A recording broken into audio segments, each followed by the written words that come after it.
Hi friends, welcome to Manasa recipes.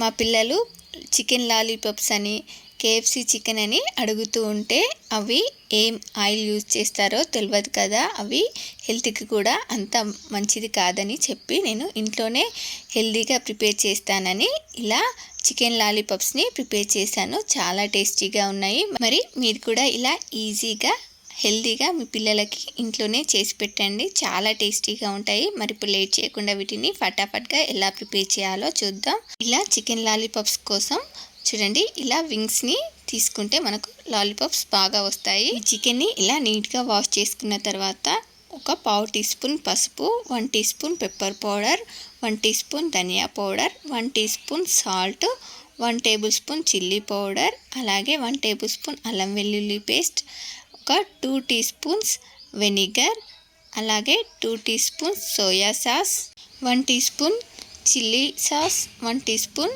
Tomato సాస్ని వేసుకొని దీన్నంతా కూడా ఇలా బాగా మిక్స్ చేసుకోవాలి.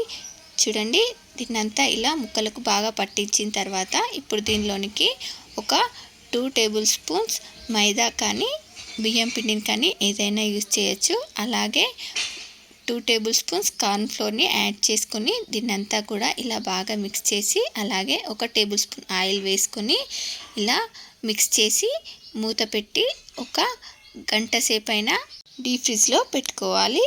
చూడండి, ఇలా ఒక గంట తర్వాత మనకు ఈ మసాలా పట్టుకొని చికెన్ లాలీపాప్స్ చాలా టేస్టీగా వస్తాయి. ఇప్పుడు వీటిని ఇలా ఆయిల్ వేడయిన తర్వాత ఒక్కొక్కటిగా వేసుకోవాలి. చూడండి, ఇలా లాలీపాప్స్ కోసం అంటే మనకు చికెన్ షాప్లో ఇలా చేసిస్తారు. ఇలా ఒకటి లెగ్ పీస్ మా పాపకి ఇష్టం కాబట్టి ఒక లెగ్ పీస్ కూడా తీసుకున్నాము.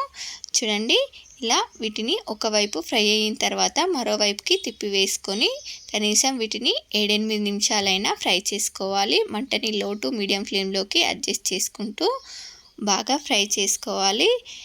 చూడండి, వీటిని ఇలా 2 వైపులా కూడా బాగా ఫ్రై చేసుకొని తీసుకుంటే సరిపోతుంది.